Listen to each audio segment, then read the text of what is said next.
નમસ્કાર વિદ્યાર્થી મિત્રો, આજના લેક્ચરની શરૂઆત કરીએ. જો જનીન એટલે શું, આપણે ક્યારનો આ પ્રશ્ન સમજીએ છીએ અને વારંવાર આપણે એની સમજૂતી આપી કે ભાઈ જનીન એટલે શું. તો હવે તમને આવડી ગયું કે જનીન એટલે શું, આવડે છે ને? ચલો આપણે એનો જવાબ આપીએ, આપણું તારણ કે જનીન કોને કહેવાય. સાદી ભાષામાં નિશ્ચિત લંબાઈનો ડીએનએનો ખંડ એટલે જનીન. પણ આ ડીએનએનો ખંડ ક્યાં રહેલો છે? રંગસૂત્ર ઉપર. એટલે આપણે આવું કહી શકીએ, જો મેં આકૃતિમાં બતાવ્યું છે કે ભાઈ રંગસૂત્ર ઉપર રહેલ નિશ્ચિત લંબાઈનો ડીએનએનો ખંડ, જેને આપણે શું કહીશું? જનીન કહીશું. આ રંગસૂત્ર, એની ઉપર આ નિશ્ચિત લંબાઈનો ટુકડો અને એમાં રહેલું આ ડીએનએ જે મેં મોટું કરીને બતાવ્યું, આને જનીન કહેવાય. આપણી વ્યાખ્યા ફરી એકવાર.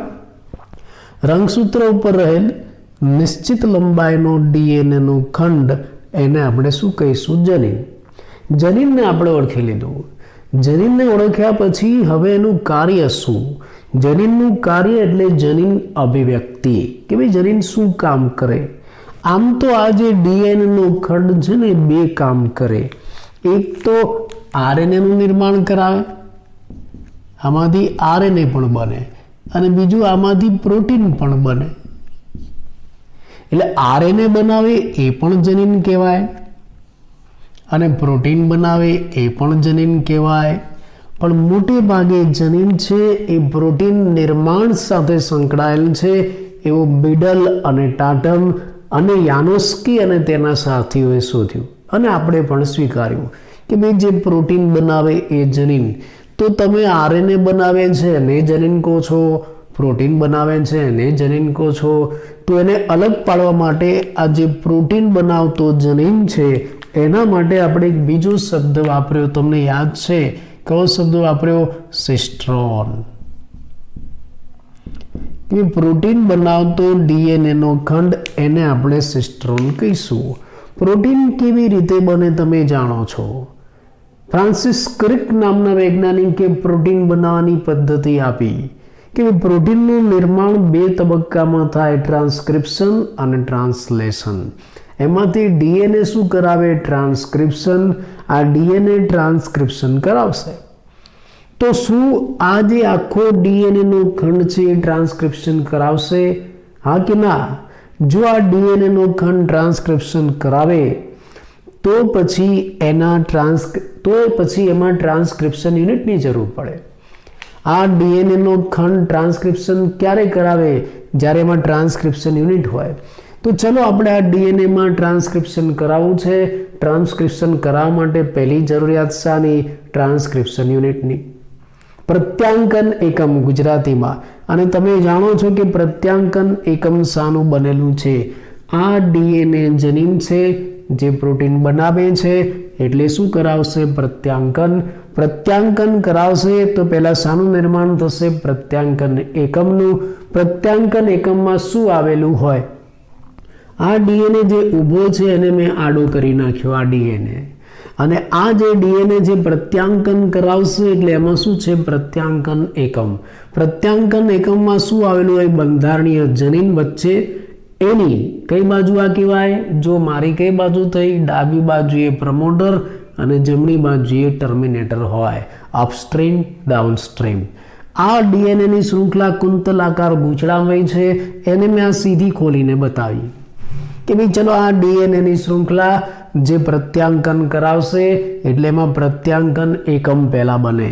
આ બંધારણીય જનીન, આ પ્રમોટર અને આ ટર્મિનેટર. બીજું કંઈ નથી, આ કુંતલાકાર આકૃતિ છે અને મેં સીધી કરીને બતાવી. દેખાય છે બરાબર? પહેલા દેખાય છે ને? ઓકે, ચલો. એટલે આ પ્રત્યાંકન એકમ છે, અને આ પ્રત્યાંકન એકમ છે પ્રત્યાંકન કરશે, અને પ્રત્યાંકન કરશે એટલે આગળ પ્રોટીનનું નિર્માણ થશે. હવે આપણે એમ કહીએ છીએ કે જે પ્રોટીનનું નિર્માણ કરે એ ડીએનએના ખંડને શું કહીશું? સિસ્ટ્રોન. તો શું આ આખો પ્રત્યાંકન એકમ સિસ્ટ્રોન છે? પ્રમોટરથી લઈને છેક ટર્મિનેટર સુધીનો આખો ભાગ સિસ્ટ્રોન છે. સિસ્ટ્રોન કોને કહીશું? જે પ્રોટીન બનાવે એવા ડીએનએના ખંડને આપણે સિસ્ટ્રોન કહીશું. તો શું આ આખો ભાગ પ્રત્યાંકન એકમ એ સિસ્ટ્રોન છે? ના, કેમ કે ટ્રાન્સક્રિપ્શન કોણ કરાવે છે? આ પ્રમોટર અને ટર્મિનેટર નહીં, વચ્ચે રહેલો આ બંધારણીય જનીન. એટલે વચ્ચે આ જે બંધારણીય જનીન છે જે ટ્રાન્સક્રિપ્શન કરાવે છે, પ્રોટીન બનાવશે, એને આપણે શું કહીશું? સિસ્ટ્રોન. એટલે આ જે પ્રત્યાંકન એકમ છે એમાં રહેલો જે બંધારણીય જનીન છે એને આપણે શું કહીશું? સિસ્ટ્રોન કહીશું. યાદ રાખજો હો. આ સિસ્ટ્રોનમાં શું છે? આ સિસ્ટ્રોનમાં પોલીપેપ્ટાઇડ શૃંખલા બનાવવા માટેની માહિતી છે. પોલીપેપ્ટાઇડ એટલે પ્રોટીન. આ સિસ્ટ્રોનમાં પ્રોટીન બનાવવા માટેની માહિતી છે. આને આપણે સિસ્ટ્રોન કહીશું. એટલે સિસ્ટ્રોન શું છે? સિસ્ટ્રોન એ આખો પ્રત્યાંકન એકમ નથી. પ્રત્યાંકન એકમમાં રહેલ બંધારણીય જનીનને આપણે સિસ્ટ્રોન કહીશું, કેમ કે એની પાસે પ્રોટીન બનાવવા માટેની માહિતી છે, પ્રોટીનના નિર્માણ માટેની માહિતી છે. આને આપણે સિસ્ટ્રોન કહીશું. અને આ એક બીજી બાબત, કેટલાક બંધારણીય જનીનમાં એક પોલીપેપ્ટાઇડ શૃંખલાના નિર્માણ માટેની માહિતી હોય છે. યાદ રાખજો, વ્યાખ્યા છે. આપણે એમ કહીએ છીએ કે આ બંધારણીય જનીન સિસ્ટ્રોન છે ને સિસ્ટ્રોન એટલે શું કરે? પોલીપેપ્ટાઇડ શૃંખલાના નિર્માણની માહિતી આપે. કેટલાક બંધારણીય જનીનમાં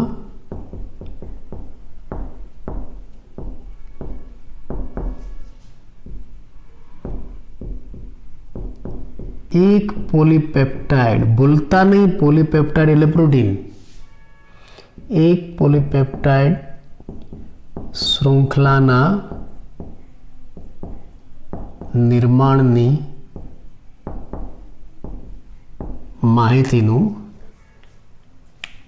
કેટલાક બંધારણીય જનીન, એવું લઈએ આપણે, કેટલાક બંધારણીય જનીન એક પોલીપેપ્ટાઇડ શૃંખલાના નિર્માણની માહિતીનું વહન કરે છે. ટૂંકમાં એક પોલીપેપ્ટાઇડ શૃંખલાનું નિર્માણ કરાવે છે.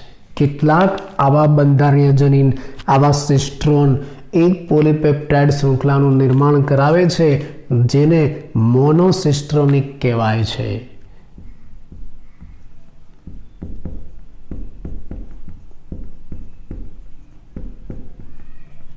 અને શું કહેવાશે? મોનોસિસ્ટ્રોનિક. અને હા, કેટલાક બંધારણીય જનીન છે આવા, એ એક કરતા વધારે પોલીપેપ્ટાઇડ શૃંખલાના નિર્માણની માહિતીનું વહન કરાવે છે.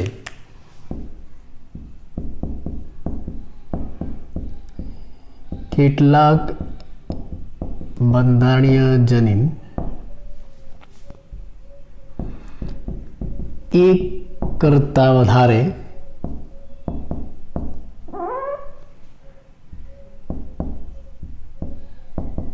પોલીપેપ્ટાઇડ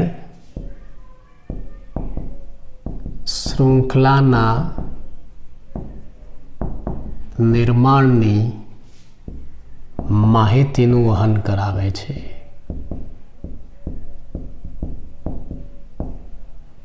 જેને પોલીસિસ્ટ્રોનિક કહેવાય છે. એક કરતા વધારે પોલીસિસ્ટ્રોનિક, જે પ્રોટીન શૃંખલાના નિર્માણની માહિતી ધરાવે, સિસ્ટ્રોન. અને કેટલાક એવા સજીવો છે કે જેમાં બંધારણીય જનીન ફક્ત એક જ પોલીપેપ્ટાઇડ શૃંખલાના નિર્માણની માહિતી ધરાવે છે.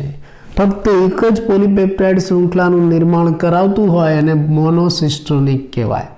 અને એક કરતાં વધારે પોલીપેપ્ટાઇડ શૃંખલાનું નિર્માણ કરાવતું હોય એને પોલીસિસ્ટ્રોનિક કહેવાય છે. મોટે ભાગે સુકોષ કેન્દ્રી જે કોષ છે એ મોનોસિસ્ટ્રોનિક છે. સુકોષ કેન્દ્રી.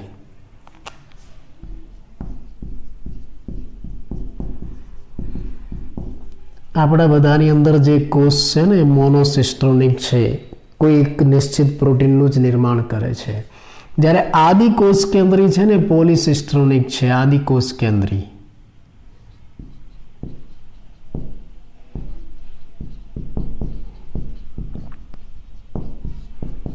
બરાબર, એ પોલીસિસ્ટ્રોનિક છે. આપણે મોનોસિસ્ટ્રોનિકની આપણી વાત કરીએ કે ભાઈ આપણો કોષ છે અને એમાં આપણે પ્રોટીન બનાવવું છે, તો આપણી અંદર આ જે બંધારણીય જનીન છે એ એક જ પ્રકારનું પ્રોટીન બનાવશે. એટલે આપણી અંદર આ મોનોસિસ્ટ્રોન જોવા મળે છે. આ એક જ પ્રકારનું પ્રોટીન બનાવશે. એનો મતલબ કે આ બંધારણીય જનીનમાં પ્રોટીનના નિર્માણ માટેના સંકેતો રહેલા છે. આ સિસ્ટ્રોનમાં પ્રોટીનના નિર્માણ માટેના સંકેતો રહેલા છે. બંધારણીય જનીન એટલે સિસ્ટ્રોન. એ સિસ્ટ્રોનની અંદર પ્રોટીનના નિર્માણ માટેના સંકેતો રહેલા છે. હવે જો આમાં આ જે આખું સિસ્ટ્રોન છે, આખું બંધારણીય જનીન છે, એ આખા બંધારણીય જનીનમાં પ્રોટીનના નિર્માણ માટેના સંકેતો નથી. આખી શૃંખલામાં પ્રોટીનના નિર્માણ માટેના સંકેતો નથી. કોડિંગ સિક્વન્સ નથી આખી શૃંખલામાં. પ્રોટીનના નિર્માણ માટેના સંકેતો એટલે કોડિંગ સિક્વન્સ. આખી શૃંખલામાં કોડિંગ સિક્વન્સ નથી. અમુક જગ્યાએ જ પ્રોટીનના નિર્માણ માટેના સંકેતો છે. માન લો કે અહીંયા પ્રોટીનના નિર્માણ માટેના સંકેત છે, પાછા આ ભાગમાં છે, આખી શૃંખલામાં નથી. વળી પાછા આ ભાગમાં છે, અલગ જગ્યાએ છે. આ જે મેં ગ્રીન કલરમાં તમને થોડો ડાર્ક ભાગ બતાવ્યો ને, એ ભાગની અંદર પ્રોટીનના નિર્માણ માટેના સંકેતો છે, કોડ છે. એટલે આને કોડિંગ સિક્વન્સ કહેવાય છે.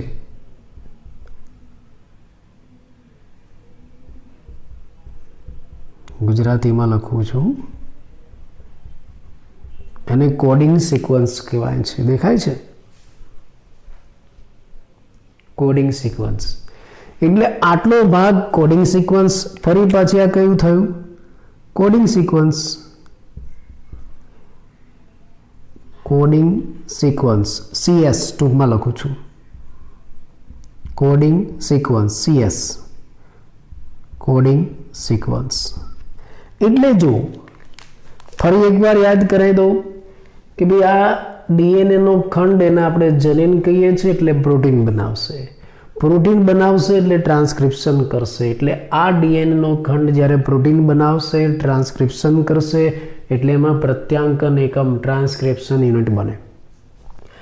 એમાં 3 ભાગ હોય: બંધારણીય જનીન, પ્રમોટર અને ટર્મિનેટર. હવે આ 3 ભાગમાંથી કયો ભાગ પ્રોટીન બનાવશે? આ બંધારણીય જનીન. એટલે આપણે સિસ્ટ્રોન કોને કહીશું? આ બંધારણીય જનીનને. જે પ્રોટીન બનાવે DNA ના ભાગને આપણે સિસ્ટ્રોન કહીશું. આ બંધારણીય જનીન પ્રોટીન બનાવે ને સિસ્ટ્રોન કહીશું. પણ આ આખું બંધારણીય જનીન છે, એમાં પ્રોટીનના નિર્માણ માટેના સંકેતો નથી. આખામાં નથી. અમુક જગ્યાએ અમુક ટુકડામાં છે, વચ્ચેનો ભાગમાં નથી. જે ટુકડામાં પ્રોટીનના નિર્માણ માટેના સંકેતો છે એને કોડિંગ સિક્વન્સ કહેવાય. એટલે આ જે બંધારણીય જનીન છે એમાં આવી કોડિંગ સિક્વન્સ આવેલી છે. છૂટક સળંગ નહીં, સ્પ્લિટ, છૂટક આમાં કોડિંગ સિક્વન્સ આવેલી છે. વચ્ચે એવો પણ ભાગ છે કે જેમાં કોઈ કોડિંગ સિક્વન્સ નથી, જે પ્રોટીન નિર્માણ માટે આવશ્યક નથી. પ્રોટીનના નિર્માણની માહિતી નથી. આ વચ્ચેનો જે ખાલી ભાગ છે ને એમાં પ્રોટીનના નિર્માણની માહિતી નથી. ચલો, આ જે વચ્ચેનો ભાગ છે એને નોન કોડિંગ સિક્વન્સ કહેવાય. Non coding sequence.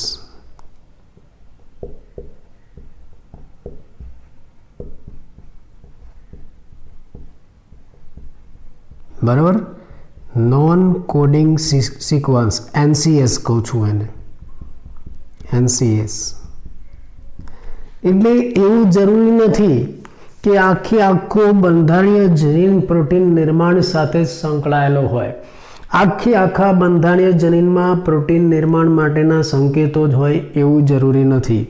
આખું બંધારણીય જનીન, જેને આપણે સિસ્ટ્રોન કહીએ છીએ, એમાં અમુક જગ્યાએ જ પ્રોટીન નિર્માણ માટેના સંકેતો છે, જેને આપણે કોડિંગ સિક્વન્સ કહીશું. આ કોડિંગ સિક્વન્સની વચ્ચે આવી નોન કોડિંગ સિક્વન્સ પણ છે. એટલે આખો ભાગ લક્ષણ પ્રદર્શિત નહીં કરે, આખો ભાગ પ્રોટીન નહીં બનાવે, અમુક ટુકડા બનાવશે. આમાંથી જે કોડિંગ સિક્વન્સ છે એને એક્ઝોન કહેવાય છે. આ CS કોડિંગ સિક્વન્સ છે એને શું કહીશું આપણે? એક્ઝોન કહીશું. અને નોન કોડિંગ સિક્વન્સ છે ને એને આપણે ઇન્ટ્રોન કહીશું. એટલે આ જે લીલો ભાગ છે ને એ બધો એક્ઝોન.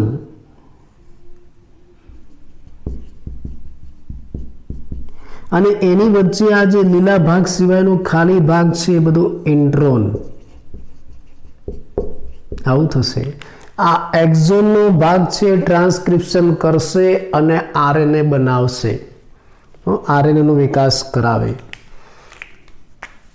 એટલે અહીંયા બીજી આકૃતિમાં તમને બતાવી દઉં. આ સિસ્ટ્રોન, સિસ્ટ્રોન એટલે આપણે શું માની લીધું? બંધારણીય જનીન. અને આ જે બંધારણીય જનીન છે હું અહીંયા આ રીતે દર્શાવું છું. હવે જુઓ,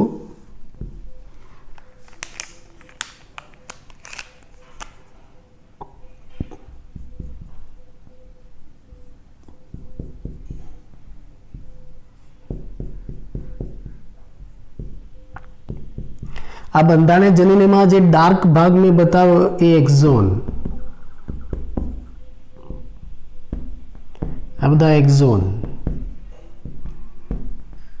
અને આ એક્ઝોન છે એ એની વચ્ચે રહેલા ઇન્ટ્રોનથી વિક્ષેપિત થાય છે, સ્પ્લિટ થઈ જાય છે. સળંગ એક્ઝોન નથી, વચ્ચે વચ્ચે આ જે ખાલી ભાગ છે ને એ ઇન્ટ્રોન, આ બધા ઇન્ટ્રોન કહેવાય. ઇન્ટ્રોન એટલે આપણે જેને સિસ્ટ્રોન કહીએ છીએ, શાનું બનેલું છે? એક્ઝોન અને ઇન્ટ્રોનનું. સિસ્ટ્રોન એટલે શું? તો આપણે એમ કહીએ છીએ કે જે પ્રોટીન બનાવે એ, પણ સિસ્ટ્રોનનો આખો ભાગ પ્રોટીન નથી બનાવતું, ખાલી એક્ઝોનનો ભાગ જ પ્રોટીન બનાવે છે. આ જે એક્ઝોનનો ભાગ છે ને, જ્યાં જ્યાં એ એક્ઝોનનો ભાગ છે ત્યાં ટ્રાન્સક્રિપ્શન થશે. એ બધી જગ્યાએ ટ્રાન્સક્રિપ્શન થાય.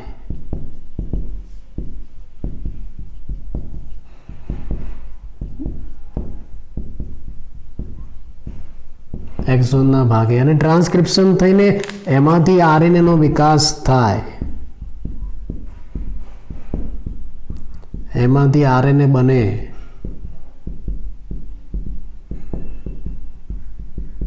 વિકાસ થાય, પરિપક્વ થાય.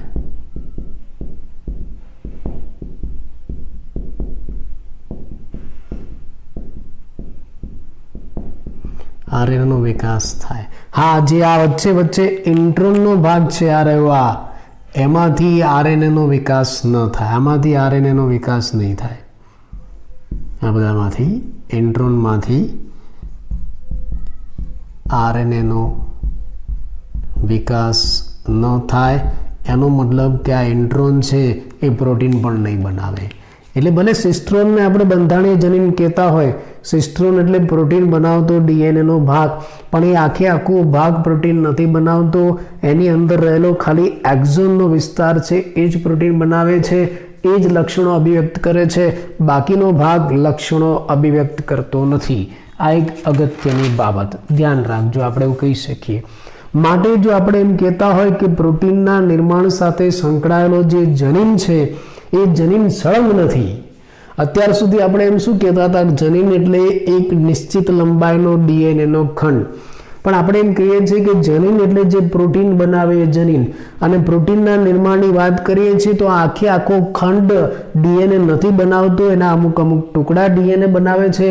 એનો મતલબ કે પ્રોટીનના નિર્માણ સાથે સંકળાયેલ જે જનીન છે એ સ્પ્લિટ જનીન છે, વિક્ષેપિત અથવા તો વિભાજિત જનીન કહેવાય. એટલે સિસ્ટ્રોન કેવો જનીન છે? સ્પ્લિટ જીન છે, વિક્ષેપિત જીન છે, જે આ રીતે પ્રોટીન બનાવશે. ખ્યાલ આવ? એટલે આ એક નવી માહિતી આપણે સમજાવી કે ભાઈ પ્રોટીનના નિર્માણ સાથે આખો ડીએનએ નો ખંડ સંકળાયેલો નથી. પ્રોટીનના નિર્માણ સાથે આખો પ્રત્યાંકન એકમ સંકળાયેલો નથી. જો બીજી એક વસ્તુ કે આમાંથી આ એક્ઝોન છે પ્રોટીન બનાવશે, અને એક્ઝોન પ્રોટીન બનાવશે, ટ્રાન્સક્રિપ્શન કરશે અને લક્ષણો પ્રદર્શિત કરશે. પણ એ લક્ષણોના નિયમન માટે પ્રમોટર અને એની બાજુમાં રહેલ નિયામકી ડીએનએની શૃંખલા પણ જવાબદાર છે. નિયામકી અનુક્રમ. હા, લક્ષણો કોના દ્વારા પ્રદર્શિત થશે? લક્ષણો એટલે કે પ્રોટીનનું નિર્માણ કોના દ્વારા થશે? સિસ્ટ્રોન દ્વારા. આપણે નિર્માણની પ્રક્રિયા છે ને એનું નિયમન આ પ્રમોટર અને એની બાજુમાં રહેલ નિયામકી ડીએનએના ક્રમ દ્વારા થાય છે. એટલે એ પણ જનીન જેવું કામ કરે છે. હા, એટલે જ આપણે આ નિયામકી ડીએનએનો ક્રમ છે ને એને નિયામકી જનીન એવું પણ બોલીએ છીએ. જો કે આરએનએ અને પ્રોટીન નથી બનાવતા, એટલો ફરક. બરાબર. તો આપણે હવે શું કરાવું તું યાદ રાખો. ક્યાંથી ક્યાં પહોંચ્યા આપણે? જનીન કોને કહેતા હતા અને ક્યાં પહોંચી ગયા? આપણે એમ કહેતા હતા કે ભાઈ જે પ્રોટીન બનાવે, પહેલાં તો આપણે શું કીધું કે ભાઈ ડીએનએનો ખંડ એટલે જનીન. ચલો આપણે માની લીધું. પણ પછી એવું આવ્યું કે પ્રોટીન બનાવે જનીન. તો જે પ્રોટીન બનાવે ટ્રાન્સક્રિપ્શન કરે, મતલબ કે જે ડીએનએનો ખંડ ટ્રાન્સક્રિપ્શન કરે એમાં ટ્રાન્સક્રિપ્શન યુનિટ હોય. તો શું આ આખો ખંડ જનીન કહેવાય? શું આખો ખંડ પ્રોટીન બનાવે? ના, પ્રમોટર અને ટર્મિનેટર નહીં બનાવે. આ બંધારણીય જનીન પ્રોટીન બનાવશે. તો આ બંધારણીય જનીનને આપણે શું નામ આપી દીધું? સિસ્ટ્રોન. સિસ્ટ્રોન એટલે પ્રોટીન બનાવે ડીએનએનો ખંડ. પણ પછી આપણે શોધ્યું કે આ સિસ્ટ્રોન જે ડીએનએનો ખંડ છે એ આખો ખંડ છે એ પ્રોટીન નથી બનાવતો. એમાં રહેલો એક્ઝોનનો વિસ્તાર છે એ જ પ્રોટીન બનાવે, એ જ લક્ષણો પ્રદર્શિત કરે. બાકી વચ્ચે જે આ ઇન્ટ્રોનનો વિસ્તાર છે એ તો લક્ષણો જ પ્રદર્શિત નથી કરતા. તો જનીનની વ્યાખ્યા આપણે બદલી નાખી કે પ્રોટીન નિર્માણ માટે જે જવાબદાર જનીન છે કેવો છે? સ્પ્લિટ જીન છે, વિભાજિત વિક્ષેપિત જનીન છે. એટલે આ રીતે જ્યારે પણ પ્રોટીન બનાવવાનું હશે, જનીનને અભિવ્યક્ત થવાનું હશે, તો પહેલું કામ શું થશે? ટ્રાન્સક્રિપ્શનનું. અને ટ્રાન્સક્રિપ્શન દરમિયાન આરએનએનું નિર્માણ થશે, જે કોના દ્વારા થશે? સ્પ્લિટ જનીન દ્વારા. ચલો, કયા આરએનએ બનશે? ટ્રાન્સક્રિપ્શન દરમિયાન કયા આરએનએ બનશે? મુખ્ય 3 પ્રકારના આરએનએ બને. કોષમાં મુખ્ય 3 પ્રકારના આરએનએ છે.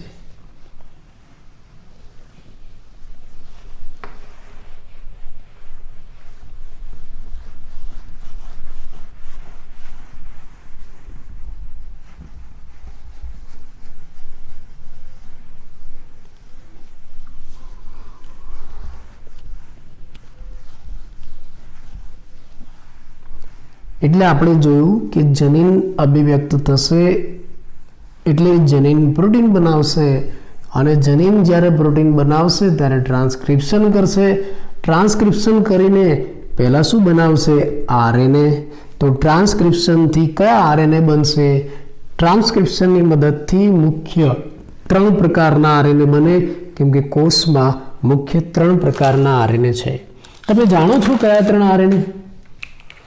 કોષમાં કયા 3 આરએનએ રહેલા છે તમે જાણો છો? કોષમાં રહેલા બધા જ આરએનએ ટ્રાન્સક્રિપ્શનથી બને. પહેલું મેસેન્જર આરએનએ, ટ્રાન્સફર આરએનએ અને આરઆરએનએ. આવા 3 આરએનએ છે.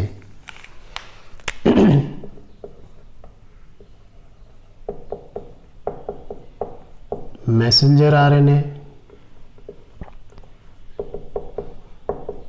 ટ્રાન્સફર આરએનએ અને આરઆરએનએ.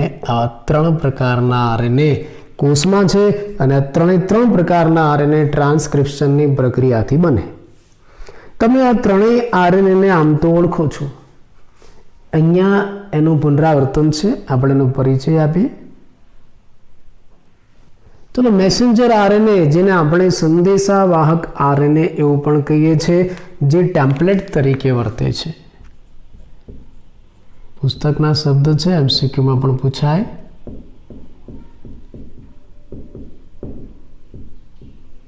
ટેમ્પલેટ તરીકે કેમ વર્તે છે? તમને એમ થાય કે ટેમ્પલેટ તો ડીએનએમાં હતું.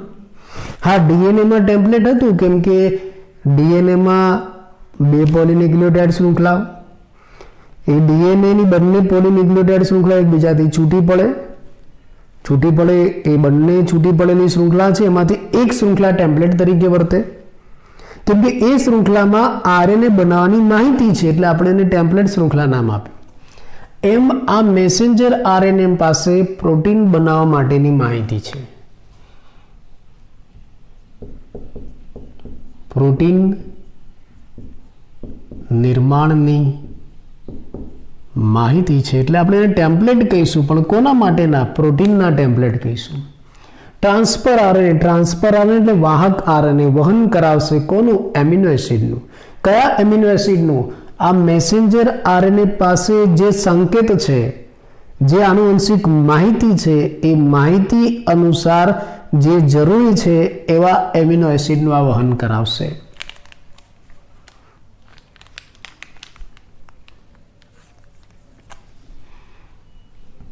મેસેન્જર આરએનએ પરની આનુવંશિક માહિતીને વાંચીને તેને અનુરૂપ એમિનો એસિડનું વહન કરાવે છે. ડબલ એ એટલે એમિનો એસિડ હો. એટલે ટ્રાન્સફર આરએનએ શું કરશે? મેસેન્જર આરએનએ પાસે જે જનનિક આનુવંશિક માહિતી છે એને વાંચીને એને અનુરૂપ એમિનો એસિડનું એ વહન કરાવશે. અને રિબોઝોમલ આરએનએ આરઆરએનએ એ ટ્રાન્સલેશન દરમિયાન બંધારણીય ઘટક અને ઉત્સેચકની ભૂમિકા ભજવે છે. ટ્રાન્સલેશન દરમિયાન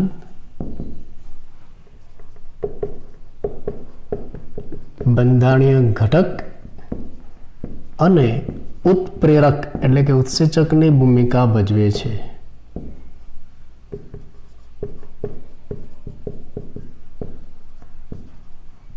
બરાબર. એટલે આપણે ડીએનએ માંથી આરએનએ બનાવો છે જેને ટ્રાન્સક્રિપ્શન કહેવાય છે. અને આ ટ્રાન્સક્રિપ્શનની પ્રક્રિયા દ્વારા મુખ્ય આવા 3 પ્રકારના આરએનએ બને: મેસેન્જર આરએનએ, ટ્રાન્સફર આરએનએ અને આરઆરએનએ.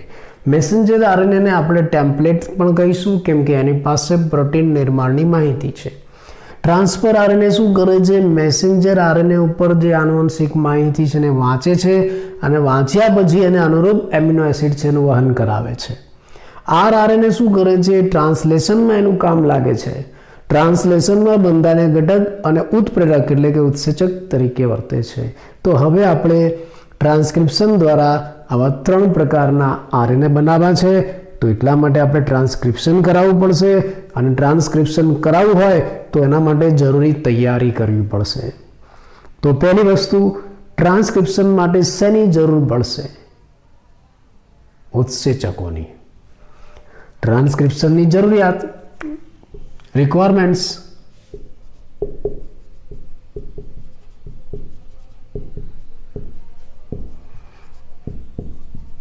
કે ભાઈ હવે તમારે ટ્રાન્સક્રિપ્શન કરાવવું છે તો ટ્રાન્સક્રિપ્શન માટે શેની જરૂર પડશે? ઉત્સેચકોની જરૂર પડશે. કયા ઉત્સેચકની? તો ટ્રાન્સક્રિપ્શન દરમિયાન શું થાય છે? ડીએનએ માંથી શું બને છે? આરએનએ.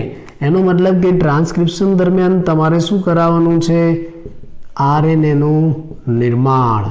અને જો આરએનએનું નિર્માણ કરાવવું હોય તો કયો ઉત્સેચક જોઈએ? RNA polymerase.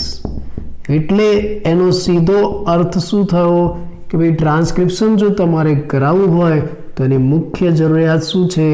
આરએનએ પોલિમરેઝ ઉત્સેચક. અને બેક્ટેરિયા જેવા આદિ કોષ કેન્દ્રી સજીવોની અંદર આવા એક જ પ્રકારનો આરએનએ પોલિમરેઝ વપરાય છે. કયો? ડીએનએ આધારિત આરએનએ પોલિમરેઝ. બેક્ટેરિયા જેવા આદિ કોષ કેન્દ્રીમાં ટ્રાન્સક્રિપ્શન કરવા માટે એક જ આરએનએ પોલિમરેઝ ઉત્સેચક વપરાય છે, ડીએનએ આધારિત આરએનએ પોલિમરેઝ. પણ સુકોષ કેન્દ્રી સજીવોની અંદર, આ તો આદિકોષ કેન્દ્રીય હતો, સુકોષ કેન્દ્રી સજીવોમાં આ ટ્રાન્સક્રિપ્શન કરાવવા માટે મુખ્ય 3 પ્રકારના ઉત્સેચક વપરાય છે. આરએનએ પોલિમરેઝ 1, આરએનએ પોલિમરેઝ 2 અને આરએનએ પોલિમરેઝ 3. બેક્ટેરિયામાં એક જ પ્રકારનો આરએનએ પોલિમરેઝ ટ્રાન્સક્રિપ્શન કરાવશે આદિકોષ કેન્દ્રીમાં, અને સુકોષ કેન્દ્રીમાં ટ્રાન્સક્રિપ્શન કરાવવા માટે આ 3 પ્રકારના આરએનએ પોલિમરેઝ જોઈએ. આરએનએ પોલિમરેઝ 1, આરએનએ પોલિમરેઝ 2 અને આરએનએ પોલિમરેઝ 3. તો ચલો હવે આપણે આ ઉત્સેચકો તૈયાર કરી નાખ્યા.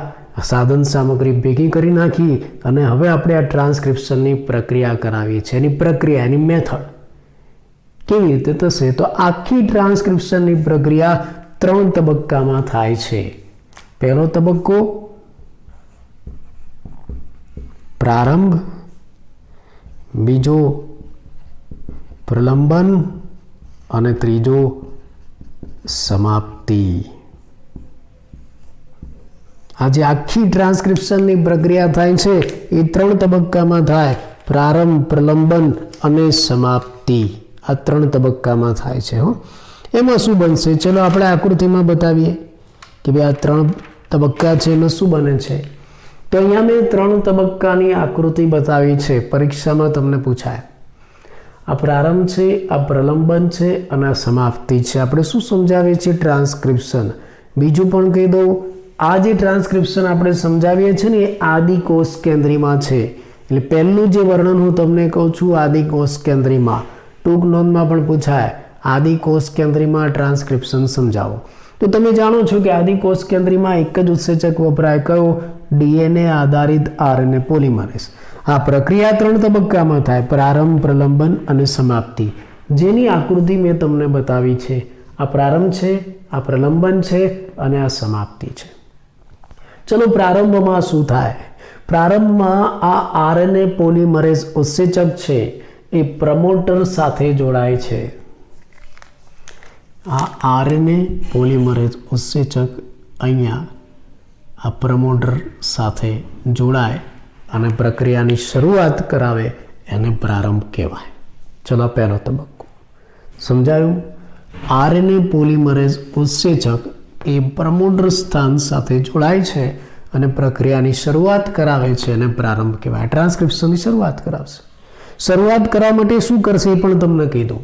શરૂઆત કરવા માટે એ આ DNAની શૃંખલા છે ને એને ધીરે ધીરે ખોલી નાખશે.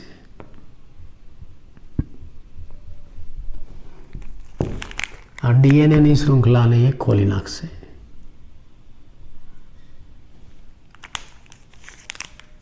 આ રીતે DNAની શૃંખલા ખુલ્લી કરી નાખશે.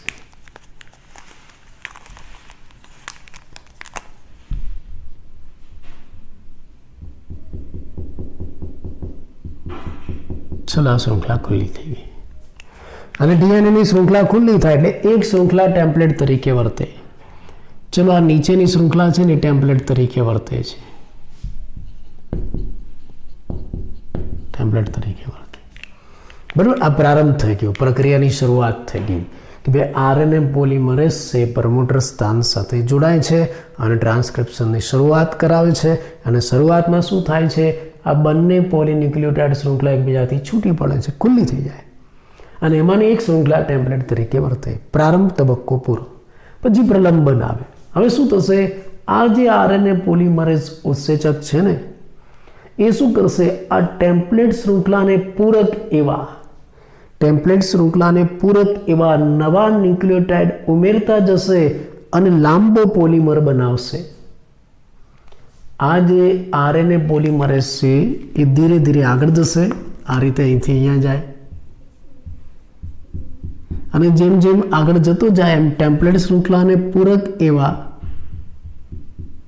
નવા પૂરક ન્યુક્લિયોટાઇડ ઉમેરતો જાય અને એમાંથી નવી શૃંખલા બનાવતો જાય. એ આગળ જતો જશે અને નવા ન્યુક્લિયોટાઇડ ઉમેરતો જાય અને એમાંથી આવો લાંબો નવો પોલિમર નવી શૃંખલા બનાવશે, નવો RNA બનાવશે. RNA છે પહેલા પોલિમરાઇઝેશન કરશે. નવા પ્રક્રિયક ઉમેરીને પ્રક્રિયક તરીકે શું ઉમેરશે? પ્રક્રિયક તરીકે શું ઉમેરે? પ્રક્રિયક તરીકે એ ATP છે અથવા તો GTP છે અથવા તો CTP છે અથવા તો UTP છે. આવા જે ન્યુક્લિયોટાઇડના અણુઓ છે, ટ્રાયફોસ્ફેટ છે, આ ટ્રાયફોસ્ફેટના અણુઓ ઉમેરતા જશે. એટલે RNA polymerase ATP, GTP, CTP, UTP જેવા પ્રક્રિયકનો ઉપયોગ કરીને, આ ટ્રાયફોસ્ફેટનો ઉપયોગ કરીને એને એકબીજા સાથે જોડીને એક લાંબો RNAનો પોલિમર બનાવશે. એટલે પહેલાં પ્રારંભ થઈ જાય, પછી આ RNA પોલિમરેઝ શૃંખલામાં આગળ જશે જેમ જેમ આગળ જશે એમ આ એટીપી, જીટીપી, સીટીપી વગેરેનો પ્રક્રિયક તરીકે ઉપયોગ કરશે અને એ બધાને જોડીને એક લાંબી આરએનએ શૃંખલા બનાવશે. અને પ્રક્રિયા આગળ ચાલતી જશે. અહીંયા તો આગળ ગયો આરએનએ પોલિમરેઝ. જો જેમ જેમ આરએનએ પોલિમરેઝ આગળ જતો જશે એમ પાછળ લાંબી શૃંખલા બનતી જશે. આને પ્રલંબન કહેવાય. આ બીજો તબક્કો, ઇલોંગેશન, લાંબી શૃંખલા બનવાની પ્રક્રિયા.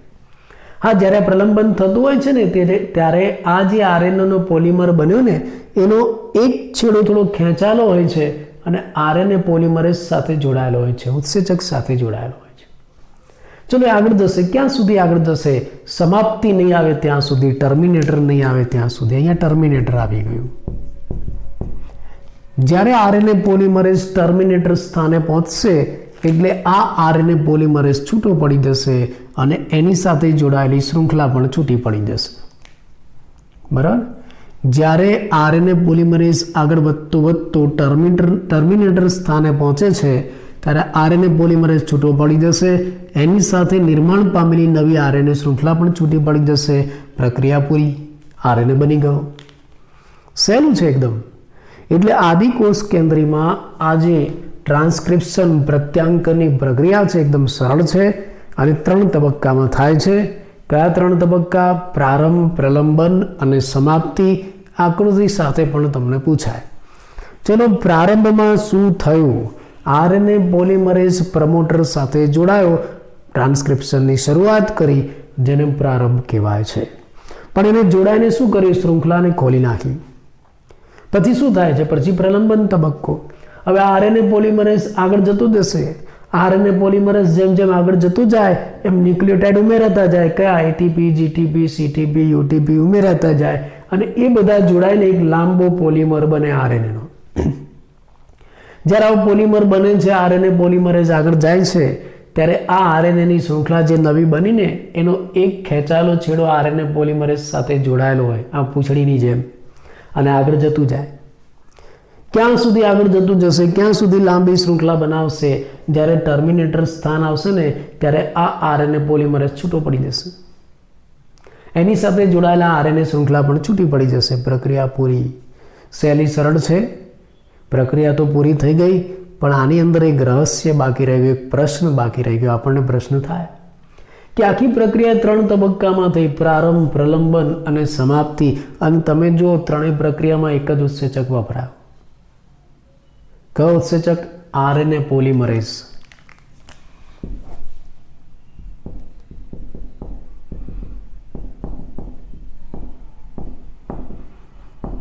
કયો ઉત્સેચક? RNA polymerase. હવે આરએનએ પોલિમરેઝ એનું કામ તો શું છે? પોલિમર બનાવવાનું. પોલિમર બનાવવાનું કામ, એટલે એનો ઉપયોગ ખાલી ક્યાં થાય? પ્રલંબનમાં. એટલે ખરેખર આરએનએ પોલિમરેઝ આ પ્રલંબનની પ્રક્રિયા જ કરાવી શકે તો બાકી 2 પ્રક્રિયાનું શું? એ કેવી રીતે થતી હશે? તો બાકીની 2 પ્રક્રિયા પૂરી કરવા માટે 2 કારકોની જરૂર પડે. એક કારક છે પ્રારંભિક કારક. એકલા આરએનએ પોલિમરેઝથી ન થાય હો. એકલા આરએનએ પોલિમરેઝથી તો એક જ પ્રક્રિયા થાય. કઈ? પ્રલંબનની. બાકીની 2 પ્રક્રિયા કરવા માટે શું જરૂર પડશે? બાકીની 2 પ્રક્રિયા કરવા માટે 2 કારકોની જરૂર પડશે. એક પ્રારંભિક કારક અને બીજું સમાપ્તિ કારક.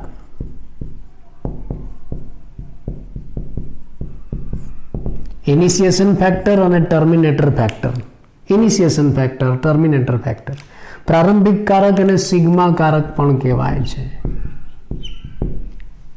અને સમાપ્તિ કારક એને રો કારક પણ કહેવાય છે. RH O રો, રોવાન નહીં, રો કારક પણ કહેવાય છે. જ્યારે પ્રક્રિયાની શરૂઆત થાય, પ્રારંભ થાય, ત્યારે થોડા સમય માટે આ જે સિગ્મા કારક છે એ આરએનએ પોલિમરેઝ સાથે જોડાઈ જાય છે. અહીંયા જોડાઈ જાય અને પછી અહીંયા આવે છે. એટલે જ્યારે પ્રારંભ થાય છે, પ્રક્રિયાની શરૂઆત કરાવવાની હોય છે, ત્યારે આરએનએ પોલિમરેઝ સાથે થોડા સમય માટે ક્ષણિક સિગ્મા કારક જોડાય છે અને પ્રક્રિયાની શરૂઆત કરાવે છે. એકલો આરએનએ પોલિમરેઝ નહીં, સિગ્મા કારક જોડાય ને તો જ પ્રક્રિયાની શરૂઆત થાય. અને પ્રક્રિયાની શરૂઆત કરાવ્યા પછી આ જે સિગ્મા કારક હતો આરએનએ પોલિમરેઝનો, એ છૂટો પડી જાય, એ બહાર નીકળી જાય. હવે એની જરૂર નથી. બહાર નીકળી જશે. પ્રલંબન તો ખાલી આરએનએ પોલિમરેઝ દ્વારા જ થશે. પછી જ્યારે ટર્મિનેટર સ્થાને પહોંચે છે, પ્રક્રિયા પૂરી થવાની હોય છે, ત્યારે પ્રક્રિયા પૂરી કરવા માટે આ આરએનએ પોલિમરેઝ સાથે રો ફેક્ટર જોડાય છે, રો કારક. અને રો કારક જોડાય ને એટલે જ આ આરએનએ પોલિમરેઝ શૃંખલાથી છૂટો પડી જાય છે અને આરએનએની શૃંખલા પણ છૂટી પડી જાય છે. ખ્યાલ આવો? એટલે આ 3 તબક્કા કેવી રીતના પૂરા થાય? આરએનએ પોલિમરેઝ તો ખાલી પ્રલંબન જ કરાવે, એકલું આરએનએ પોલિમરેઝ, પણ પ્રારંભ અને સમાપ્તિ કરવા માટે 2 કારકની જરૂર પડે. જ્યારે પ્રારંભ કરાવવાનું હોય, શરૂઆત કરાવવાની હોય, ત્યારે આરએનએ પોલિમરેઝ સાથે ક્ષણિક થોડા સમય માટે શું જોડાય છે? સિગ્મા કારક. અને જ્યારે સમાપ્તિ કરાવવાની હોય ત્યારે આરએનએ પોલિમરેઝ સાથે થોડા સમય માટે શું જોડાય છે? રો કારક. અને પ્રક્રિયા પૂરી થાય છે. આ જે આપણે ટ્રાન્સક્રિપ્શન પ્રત્યાંકન સમજાવ્યું એ આદિ કોષ કેન્દ્રી બેક્ટેરિયા જેવા સજીવોમાં સમજાવ્યું. બીજી એક બાબત, આ આદિ કોષ કેન્દ્રી બેક્ટેરિયા જેવા સજીવો છે ને, એમાં ખરેખર મેસેન્જર આરએનએના નિર્માણની જરૂર જ પડતી નથી. એક કારણ છે. હા,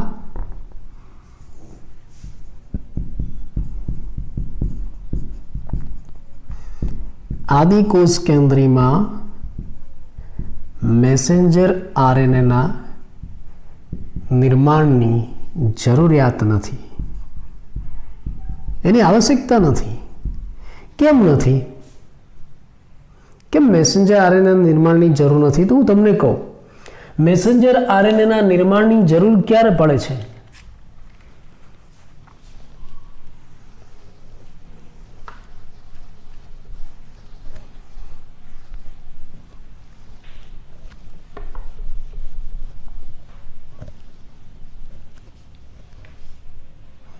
જો આદિકોષ કેન્દ્રીમાં જરૂર નથી પડતી, સુકોષ કેન્દ્રીમાં પડે છે. આ સુકોષ કેન્દ્રી કોષ, આ એનું કોષ કેન્દ્ર અને આ કોષરસ, આ કોષ કેન્દ્ર. કામ શું છે? પ્રોટીન બનાવવાનું. કામ શું છે આપણું? જનીનમાંથી, ડીએનએમાંથી પ્રોટીન બનાવવાનું. ડીએનએમાંથી પ્રોટીન બનાવવા માટે ટ્રાન્સક્રિપ્શન અને ટ્રાન્સલેશન કરવું પડે. ટ્રાન્સક્રિપ્શન એટલે આરએનએનું નિર્માણ. પણ અહીંયા એમ કહે છે કે આદિકોષ કેન્દ્રીમાં આવા આરએનએના નિર્માણની જરૂર નથી પડતી. એનું કારણ શું? તો પ્રોટીન બનાવવાની માહિતી કોની પાસે છે? આ સુકોષ કેન્દ્રની આપણે વાત કરીએ છીએ. સુકોષ કેન્દ્રીમાં પ્રોટીન બનાવવાની જે માહિતી છે એ ડીએનએ પાસે છે. ડીએનએ પાસે છે. પ્રોટીન બનાવવા માટેની માહિતી ડીએનએ પાસે છે. અને ડીએનએ ક્યાં છે? કોષ કેન્દ્રમાં. બીજી બાજુ પ્રોટીન ક્યાં બને છે? કોષરસમાં. પ્રોટીન નિર્માણ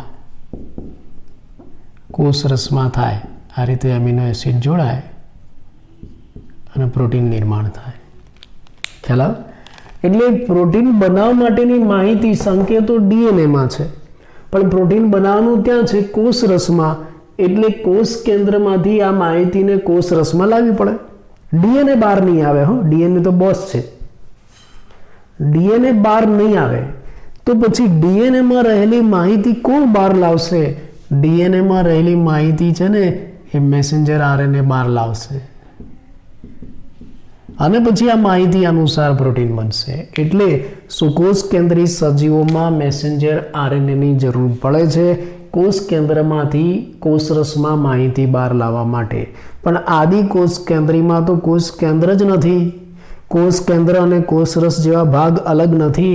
એટલે ડીએનએ પોતે જ, એ જે ડીએનએ જેને આપણે જનીન કહીએ છીએ, ડીએનએનો ખંડ પોતે જ ટ્રાન્સક્રિપ્શન પણ કરાવે, એ ખંડ જ, અને એ જ ખંડ ટ્રાન્સલેશન પણ કરાવે. એટલે ટ્રાન્સક્રિપ્શન અને ટ્રાન્સલેશન બંને એક જ છે.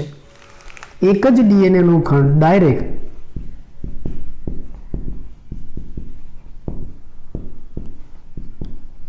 ટ્રાન્સક્રિપ્શન અને ટ્રાન્સલેશન કરાવે છે. અને એ પણ વારાફરતી થાય એવું જરૂર નહીં. અહીંયા જરૂર હતી વારાફરતી થાય એવું, કેમ કે ડીએનએમાંથી પહેલા માહિતી મેસેન્જર આરએનએમાં જાય ને પછી પ્રોટીનમાં આવે એવું જરૂરી હતું. અહીંયા તો ડીએનએ ખુલ્લો છે. આ આદિ કોષ કેન્દ્રનું કોષ અને એમાં આ ડીએનએ. ચલો ડાયરેક્ટ આવો બતાવી દઉં. એમાં આ ડીએનએ ખુલ્લો જ છે. આ ડીએનએ પાસે બધી માહિતી છે જ. આ ખુલ્લો ડીએનએ છે. આ ખુલ્લો ડીએનએ ટ્રાન્સક્રિપ્શન પણ કરાવે જરૂરિયાત અનુસાર, અને એ જ ડીએનએ ટ્રાન્સલેશન પણ કરાવે.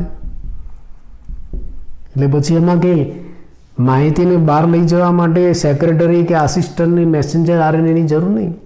અને ઘણી વખત તો એવું થાય કે ટ્રાન્સક્રિપ્શન પૂરું થાય ને પહેલાં ટ્રાન્સલેશન થઈ જાય. એટલે આદિકોષ કેન્દ્રમાં ટ્રાન્સક્રિપ્શન અને ટ્રાન્સલેશન બંને એક સાથે પૂર્ણ થાય, અથવા તો બંનેમાં બહુ ભેદ અથવા તો ફરક નથી. આવો પ્રશ્ન પણ તમને પૂછાય. આદિકોષ કેન્દ્રમાં મેસેન્જર આરએનએના નિર્માણની જરૂર નથી. એક આવો પ્રશ્ન. આદિકોષ કેન્દ્રમાં ટ્રાન્સક્રિપ્શન અને ટ્રાન્સલેશન બંને એક સાથે સંપૂર્ણ થાય છે, અથવા તો બંને વચ્ચે ભેદ નથી. તો આ એનું કારણ છે. ફરી એકવાર કહી દઉં કે ભાઈ મેસેન્જર આરએનએની જરૂર કેમ પડતી હતી? શું કોષ કેન્દ્રમાં પડે? કેમ કે પ્રોટીન નિર્માણ ક્યાં થાય? કોષ રસમાં. અને એની માહિતી ક્યાં છે? કોષ કેન્દ્રમાં, ડીએનએ પાસે. ડીએનએ તો કોષ રસમાં બહાર આવવાનું નથી, એટલે એની માહિતીને બહાર લાવવા માટે શાની જરૂર પડે છે? મેસેન્જર આરએનએની. આમાં એવું કંઈ છે જ નહીં. કોષ કેન્દ્ર જ નથી, કોષ રસ અલગ અલગ નથી પડતા, બંને એક સાથે જ જોવા મળે છે. એટલે ડીએનએ ઉપરની માહિતી ડાયરેક્ટ ટ્રાન્સક્રિપ્શન અને ટ્રાન્સલેશન બંનેમાં વપરાય છે. અને બંને ગમે ત્યારે થાય, સાથે પણ થાય, વારાફરતી પણ થાય. ટ્રાન્સક્રિપ્શન પૂરું થાય પહેલાં ટ્રાન્સલેશન પૂરું થઈ જાય. એટલે બંને વચ્ચે કોઈ ભેદ નથી, ફરક નથી, એવું આપણે કહી શકીએ. આ જે સમજૂતી આપી ટ્રાન્સક્રિપ્શનની એ આદિકોષ કેન્દ્રની થઈ. પરીક્ષામાં આકૃતિ સાથે તમને પૂછાય આદિકોષ કેન્દ્રીમાં ટ્રાન્સક્રિપ્શન સમજાવો, તો એના માટેનો ઉત્સેચક કયો? ડીએનએ આધારિત આરએનએ પોલિમરેઝ. તબક્કા કયા? પ્રારંભ, પ્રલંબન, સમાપ્તિ. આકૃતિ આવશે આ પ્રારંભ, આ પ્રલંબન અને સમાપ્તિ. પ્રારંભ કરવા માટે કોની જરૂર પડશે? સિગ્મા કારકની. સમાપ્તિ કરવા માટે રો કારકની. અને આમાં મેસેન્જર આરએનએની આવશ્યકતા બહુ રહેતી નથી. ટ્રાન્સક્રિપ્શન, ટ્રાન્સલેશન બંને એક જ છે. આ આદિકોષ કેન્દ્રીમાં આપણે ટ્રાન્સક્રિપ્શન એટલે પ્રત્યાંકન સમજાવ્યું આકૃતિ સાથે. ટૂંક નોંધમાં તમને પરીક્ષામાં પૂછાય. પણ હવે સુકોષ કેન્દ્રીમાં શું? આજે આપણે વાત કરી એટલે આદિકોષ કેન્દ્રની, પણ હવે સુકોષ કેન્દ્રીમાં શું? સુકોષ કેન્દ્રીમાં આ ટ્રાન્સક્રિપ્શનની પ્રક્રિયા થોડી જટિલ છે, અઘરી છે. કેમ જટિલ છે? એની પાછળનું કારણ.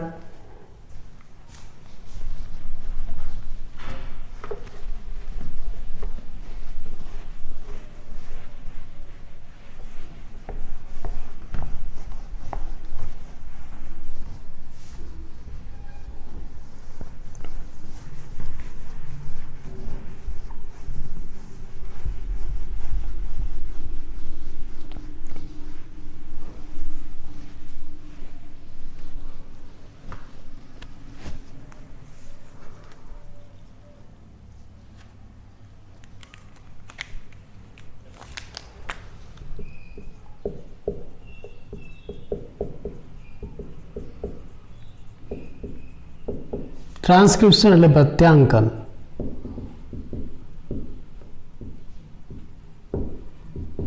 પ્રક્રિયા જટિલ છે. કેમ જટિલ છે? એનું પહેલું મુખ્ય કારણ કે ભાઈ સુકોષ કેન્દ્રના કોષ કેન્દ્રમાં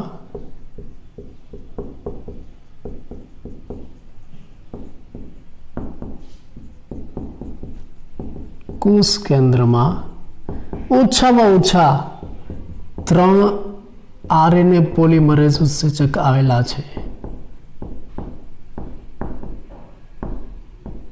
3 આરએનએ પોલિમરેઝ છે ઓછામાં ઓછા, અંગિકાઓ સહિતના 3 આરએનએ પોલિમરેઝ છે. અને આ 3 આરએનએ પોલિમરેઝ અલગ અલગ કામ કરે છે. શું કામ કરે છે આપણે જોઈએ. એમાં કાર્યની વહેંચણી થયેલી છે, શ્રમ વિભાજન છે. પહેલું કામ કયા 3 છે? તો એક આરએનએ પોલિમરેઝ 1, હવે તમે જાણો છો આરએનએ પોલિમરેઝ 1. ચલો આ એક. બીજો છે આરએનએ પોલિમરેઝ 2.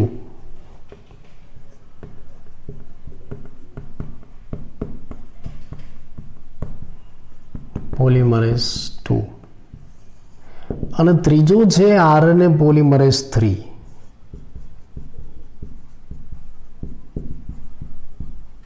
કોષ કેન્દ્રીમાં આરએનએ પોલિમરેઝ 3 પ્રકારના વપરાય છે. કોષ કેન્દ્રમાં આરએનએ પોલિમરેઝ 1, 2 અને 3, અને ત્રણેય પાછું અલગ અલગ કામ કરે છે.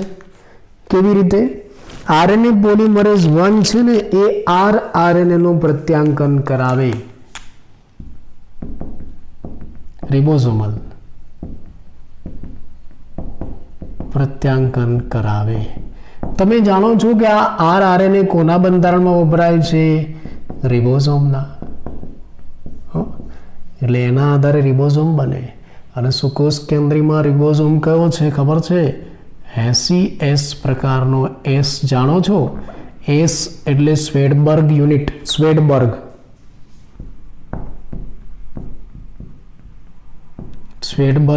એકમ. સ્વેડબર્ગ એકમને દર્શાવવા માટે એસ લખાય છે. સુકોષ કેન્દ્રીમાં HCS પ્રકારના રિબોઝોમ છે, અને આ HCS પ્રકારનો રિબોઝોમ છે એ 2 પેટા એકમનો બનેલો છે. એક નાનો અને એક મોટો. એક 60S અને બીજો 40S. સરવાળા ન કરતા, નતર 100 થઈ જશે. પેટા એકમ છે, એક નાનો અને એક મોટો. એમાંથી જે મોટો પેટા એકમ છે વળી પાછો 2 એકમનો બનેલો છે, 28S અને 5.8S. આ MCQ પૂછાયું છે નીટમાં. અને જે 40S છે ને એ 18S, 18 સ્વેડબર્ગ યુનિટનો બનેલો છે. આ સુકોષ કેન્દ્રીમાં આરએનએ રિબોઝોમની આપણે વાત કરી. રિબોઝોમ છે. એટલે આરએનએ પોલિમરેઝ 1 એ આરએનએ નું પ્રત્યાંકન કરાવે છે સુકોષ કેન્દ્રીમાં. આ આરએનએ શું બનાવશે? રિબોઝોમ, HCS પ્રકારનું રિબોઝોમ. આ સુકોષ કેન્દ્રી. ચલો સાથે તમને કહી દઉં, અત્યારે જરૂર નથી પણ સાથે કહી દઉં છું કે ભાઈ આદિકોષ કેન્દ્રીમાં રિબોઝોમ કેવો છે? 70S પ્રકારનું. એક્સ્ટ્રા, વધારાનું. અત્યારે જરૂર નથી પણ સાથે સાથે કહી દઉં કે ભાઈ એમાં જે રિબોઝોમ છે એ 70S પ્રકારનો છે, અને 2 પેટા એકમનો બનેલો છે. તમે જાણો છો 50S અને 30S. આ 50S એ પાછા 2 પેટા એકમનું બનેલું છે, 23S અને 5S. જ્યારે 30S છે એ 1 પેટા એકમનું બનેલું છે, 16S. આ બધું MCQમાં આવતું હોય છે એટલે મેં સાથે આપ્યું. આ આરએનએ પોલિમરેઝ 1 નું કાર્ય. આરએનએ પોલિમરેઝ 2 કામ શું કરે? આરએનએ પોલિમરેઝ 2 છે ને એ મેસેન્જર આરએનએના પ્રિકર્સર્સનું એટલે કે પૂર્વ સ્વરૂપનું પ્રત્યાંકન કરે છે.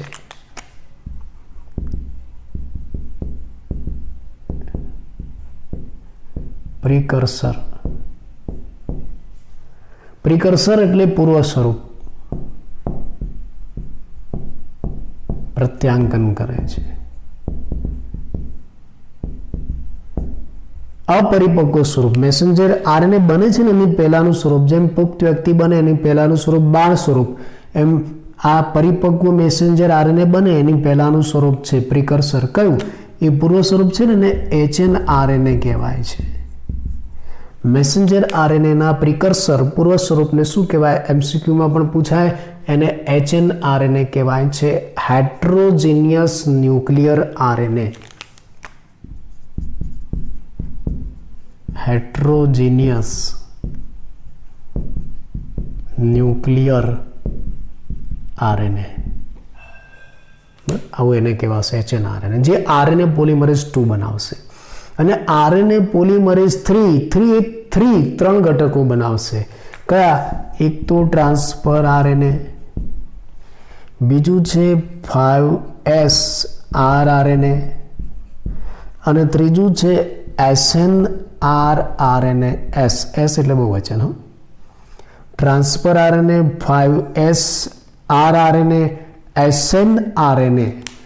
SNRNA નો મતલબ small nuclear RNA.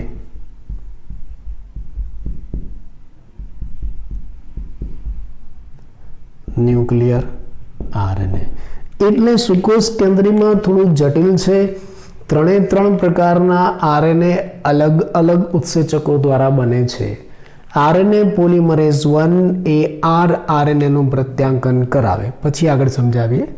RNA polymerase 2 એ mRNA બનાવે, પણ સીધો નહીં, પહેલા એનું પૂર્વ સ્વરૂપ બનાવે hnRNA, પછી mRNA બને. આરએનએ પોલિમરેઝ 3 એ ટ્રાન્સફર આરએનએ બનાવે, 5S rRNA બનાવે અને snRNA બનાવે છે. snRNA એટલે સ્મોલ ન્યુક્લિયર આરએનએ. આપણે અહીંયા SES અને 70S રિબોઝોમ વિશે પણ સમજાવ્યું કે ભાઈ આ rRNA છે રિબોઝોમના બંધારણ માટે જરૂરી છે. સુકોષ કેન્દ્રીમાં જે રિબોઝોમ બને છે SES પ્રકારનો છે. S એટલે સ્વેડબર્ગ એકમ. આ SES છે એના બે પેટા એકમ છે, એક મોટો ને એક નાનો, 60S 40S. આ મોટો પેટા એકમ 28S 5.8S નો બનેલો છે, નાનો 18S નો બનેલો છે. એવી રીતે સાથે આપણે યાદ કરી લઈએ 70S ને પણ, એ 50S અને 30S નો બનેલો છે. 50S છે નાના બે પેટા એકમ 23S અને 5S 5S નો બનેલો છે, નાનો પેટા એકમ 16S નો બનેલો છે. તો આ રીતે સુકોષ કેન્દ્રીમાં આવા 3 અલગ અલગ ઉત્સેચકો છે જેની મદદથી આરએનએ નું નિર્માણ થશે. પણ કેવી રીતે એ આપણે નેક્સ્ટ લેક્ચરમાં જોઈશું. તો આ લેક્ચરમાં આપણે શું શીખ્યા તમે એ યાદ રાખજો કે આપણે જનીનનું કાર્ય કરાવવાનું હતું. જનીનનું કાર્ય એટલે શું? પ્રોટીન બનાવવાનું. જનીન એટલે ડીએનએનો ટુકડો. જે ડીએનએનો ટુકડો પ્રોટીન બનાવે એને સિસ્ટ્રોન કહેવાય. પ્રોટીન બનાવવા માટે ડીએનએના ટુકડામાં પહેલી પ્રક્રિયા કઈ થાય? પ્રત્યાંકન. એટલે ડીએનએનો ટુકડો પ્રત્યાંકન એકમ તરીકે વર્તે. એ આખો પ્રત્યાંકન એકમ છે એ સિસ્ટ્રોન ન કહેવાય. એ પ્રત્યાંકન એકમની અંદર જે બંધારણીય જનીન છે સિસ્ટ્રોન કહેવાય કે જે પ્રોટીન બનાવશે. પણ આપણે જોયું કે આખું સિસ્ટ્રોન પણ પ્રોટીન નથી બનાવતું. એ સિસ્ટ્રોનની અંદર જે એક્ઝોનના ટુકડા હતા ને એ પ્રોટીન બનાવે છે, ટ્રાન્સક્રિપ્શન કરે, એ આરએનએ બનાવે. એની વચ્ચે ઇન્ટ્રોનના ટુકડા હતા ને એ ટ્રાન્સક્રિપ્શન નથી કરતા, આરએનએ નથી બનાવતા, પ્રોટીન પણ નથી બનાવતા. એટલે અહીંયા પ્રોટીન બનાવવા માટેનો જે જીન છે, જનીન છે, વિભાજિત થયો, એક્ઝોન છે ઇન્ટ્રોન દ્વારા સ્પ્લિટ થયો, એટલે એને સ્પ્લિટ જીન કહેવાય છે. સમજાઈ ગયું? હવે આપણે આ જે ટ્રાન્સક્રિપ્શનની પ્રક્રિયા છે આ સ્પ્લિટ જીનમાં કરવાની છે અને આરએનએ બનાવવાનો છે. કયા આરએનએ બનાવવાનો છે ટ્રાન્સક્રિપ્શનની પ્રક્રિયામાં? 3 પ્રકારના: મેસેન્જર આરએનએ, ટ્રાન્સફર આરએનએ, આરઆરએનએ. આદિકોષ કેન્દ્રીમાં 3 પ્રકારના આરએનએ એક જ ઉત્સેચકથી બને છે, ડીએનએ આધારિત આરએનએ પોલિમરેઝ. અને સુકોષ કેન્દ્રીમાં 3 પ્રકારના આરએનએ જુદા જુદા ઉત્સેચકથી બને છે, RNA polymerase 1, RNA polymerase 2, RNA polymerase 3. RNA polymerase 1 આરઆરએનએ બનાવે, આરએનએ પોલિમરેઝ 2 મેસેન્જર આરએનએ બનાવે, આરએનએ પોલિમરેઝ 3 ટ્રાન્સફર આરએનએ બનાવે. હવે આ ટ્રાન્સક્રિપ્શન પ્રત્યાંકનની પ્રક્રિયા આદિકોષ કેન્દ્રીમાં કેવી રીતે થાય આપણે સમજાવ્યું. શેની છે આદિકોષ કેન્દ્રીમાં? 3 તબક્કામાં થાય. પ્રારંભ, પ્રલંબન અને સમાપ્તિ અહીંયા આપેલું છે. પ્રારંભ થશે, આરએનએ પોલિમરેઝ એ પ્રમોટર સાથે જોડાય અને પ્રક્રિયાની શરૂઆત કરાવે. પ્રારંભ. પણ પ્રારંભ કરવા માટે સાથે સાથે શું જોડાય છે? Sigma factor. પછી છૂટો પડી જાય. પછી પ્રલંબન થાય, લાંબી આરએનએ શૃંખલા બને અને આરએનએ પોલિમરેઝ આગળ જાય. આ પ્રલંબની પ્રક્રિયા ક્યાં અટકી જાય? જ્યારે ટર્મિનેટર સાથે આરએનએ પોલિમરેઝ જોડાય ત્યારે. ટર્મિનેટર સાથે આરએનએ પોલિમરેઝ જોડાય એટલે એની સાથે રોકારક જોડાય છે જે પ્રક્રિયાને પૂરી કરાવે છે. આવું ટ્રાન્સક્રિપ્શન પ્રત્યાંકન આદિકોષ કેન્દ્રીમાં થાય. આદિકોષ કેન્દ્રીમાં મેસેન્જર આરએનએની બહુ જરૂર નથી. ટ્રાન્સક્રિપ્શન ટ્રાન્સલેશન સાથે પૂરું થાય છે. બંને એક જ પ્રક્રિયા કહી શકાય છે કેમ કે બંને ડાયરેક્ટ ડીએનએ દ્વારા થાય છે. સુકોષ કેન્દ્રીમાં પ્રક્રિયા થોડી જટિલ છે, અઘરી છે. સુકોષ કેન્દ્રીમાં કેમ કે 3 પ્રકારના આરએનએ બનાવવા માટે 3 અલગ અલગ ઉત્સેચકો આવેલા છે એટલે અઘરી છે. અને બીજું કેમ અઘરું છે, બીજું કારણ જે આપણે આવતા લેક્ચરમાં જોઈશું.